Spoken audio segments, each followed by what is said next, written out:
Oxatmaq istəsən canımdır peykan. Gərəkdir başa gəl bu baş, bu meydan. Demişdim qavləyə, ya Rəbb, bəla mənim. Yadımdan çıxmayı bilkin o peyman. Evinin sürgünüdür indi bəşər. Dol düşüb bir neçə danqaz könəzə. Ana torpaq, bu hemil yırğalanan, beşik olmuş bəşərə bir rəbəzə. Haqqidir Kəbə sizə, başdır həra. Həcər-i Əsvədiniz yanmış ürək. Dünyaya baxmağınız, dünyaya Cibril ilə baxmağınız sizlərə indi gərəkdəndir gərək. Həzrəti İmam-ı Səccad əleyhisselamın 38-ci duasının əvvəlində belə gəlibdir. Allahümme inni a'uzu bike min məzlumin zulmə bi həzrəti və ləm ansurhu.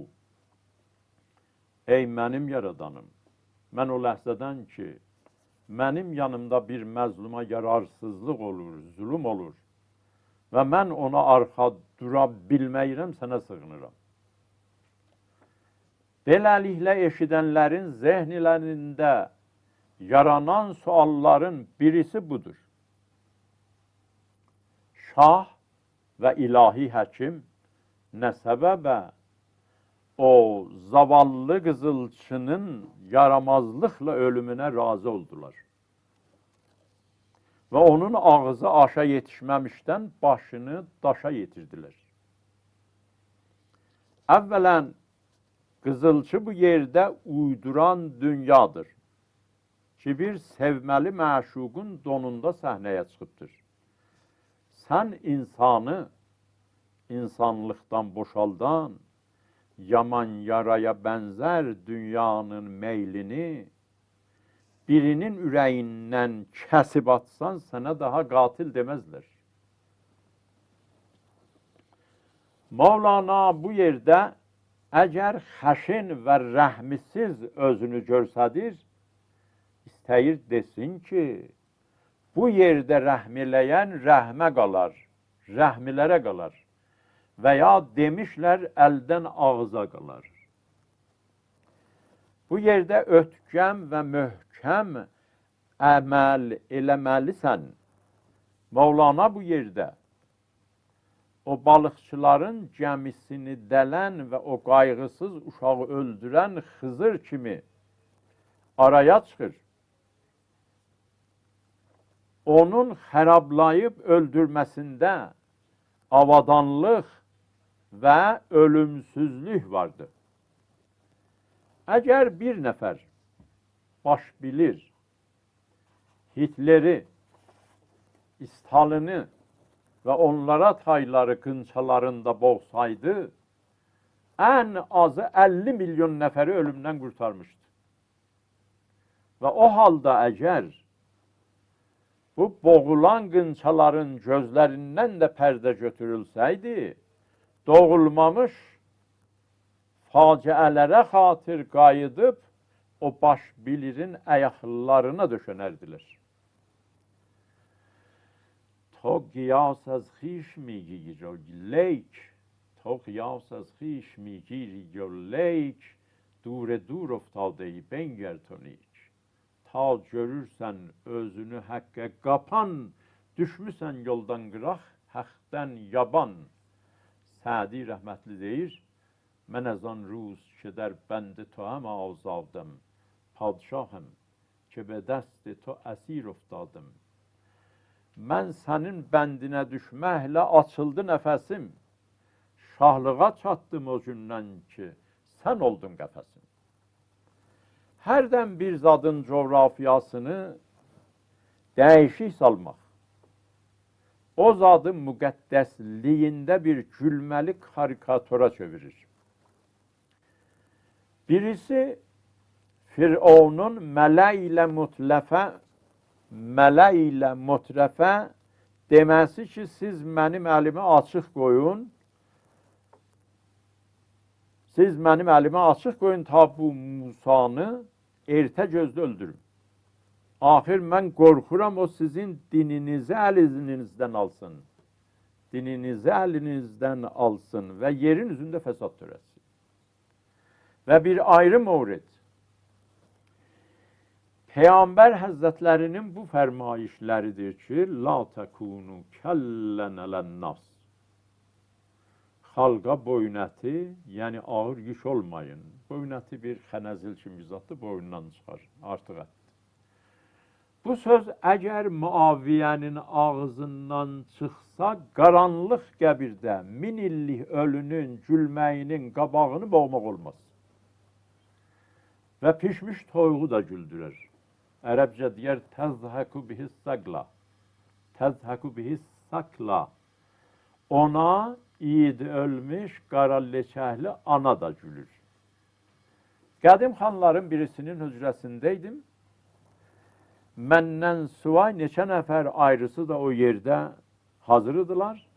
Bir iri yapı, yekəpər şətli, utana-utana əllərini oğuşdura-oğuşdura. Xana dedi, xanım başı sağ olsun, bu il göy ağlamayıbdır. Xan sağ olsun, bu il göy ağlayıb və yer gülməyibdir. Gəl bu ilin bedehatını yağınlıq ildə bizdən alcının. Xan sinəsini arıdıb, nə aldı, nə satdı, onun üstünə çımxırdı ki, boynun, kəl boynundan yoğundur. Mənə niyə boyun əti olursan? Gedişlə də kətlib, hörtüşüb, dalı-dalı yeriyib hücrədən çıxdı. Kətli gedəndən sonra bir Fatih kimi xan üzünü bizə tutub dedi, Həzrət Peyğəmbər sələvatullah, yaxşı deyiblər ki, la təkunu kəllələnnas.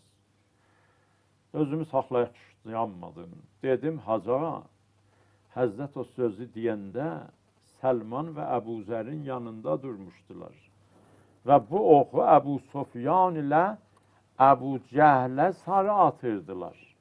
O söz Yasirlərin ağzından atıldı. Sənin kimilərin köpükləmiş ağzından yox. Elə bil o sözün coğrafiyasını dəyişik salıbsan. Qoftu şəxsi xub zəkr avərdeyi. Leyk suraxı dua qom kərdeyi. Xan məndən yaman incimişdi. Dedim, qoy incisin. Yaranışın hədəfi 5-10 nəfər özünü baş və sözünü qaş bilənin rizayətini qazanmaq deyil ki. Mevlana dayaz bu ölçü bilçi eləyənləri baqqal və onun tüləyə düşmüş tutisi ilə başa salır. Bud bəqqavli, uğrav tuti, xoşnəvai, səbz, quyav tuti. Vardı bir baqqalın bir tutisi, ah necə tuti, yaşıl can tutisi. Tuçanı güdməkdə baqqaldan bətər. Söyləyər alverçiyə o nüktələr, danışar insan ilə o dilbədil. Quş dilində yox ona tay bir bədil. Amma qəzadan bir gün bu tuti qanat çalanda yağ şüşələrinə toxundu və şüşələr bir-birlərinə toqquşub çalandılar. Elə ki, baqqal tuçana qayıtdı, gördü nəyi qoyubdur və nəyi axtarır. Yağlı gördü hər yanı, etdi külək, vırdı başdan tutisi etdi tülək. Tutinin diner dili bağlandı. Baqqal öz işindən kör peşman oldu. Və dedi, səni vuran yerdə kaş mənim bir əlim sınaydı. 1000 kələh qurdu, danışsın tutisi. Od alıb qov tək alışsın tutisi. Amma tuti dinmədi ki, dinmədi. Ta bir gün bir nəfər başının qabağı qırxıq, dazalaq dərviş baqqalın tuçanının qabağından keçirdi. Ki birdən birə laləməz tuti dilə gəldi. Tuti birdən nütqə gəldi, açdı dil. Söylədi dərvişə, ey mən tək zəlil. Nə günah etdin ki, oldun daz qabaq. Calladın yağ, yoxsa sən də mən sayaq. Dəlqə çulqanmış kimi gördü özün.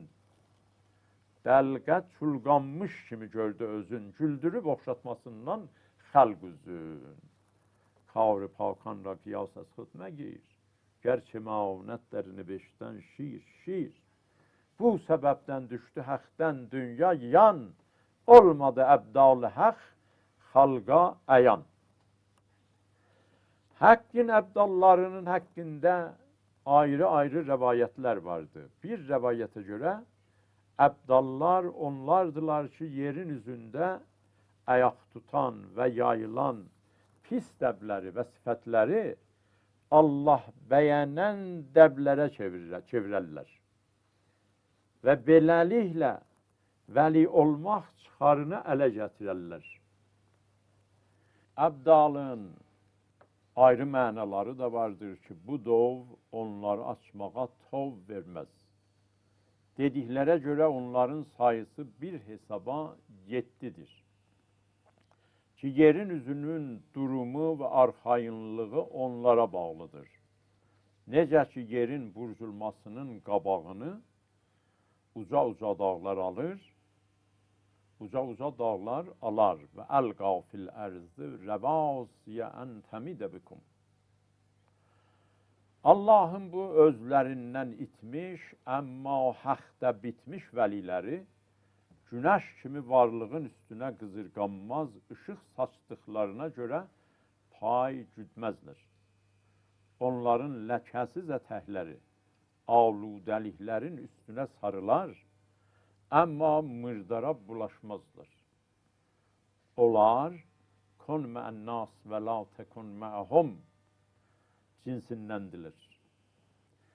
Yəni xalqla sürünərlər, əmma xalq bulaşan zadlara bulaşmazlar.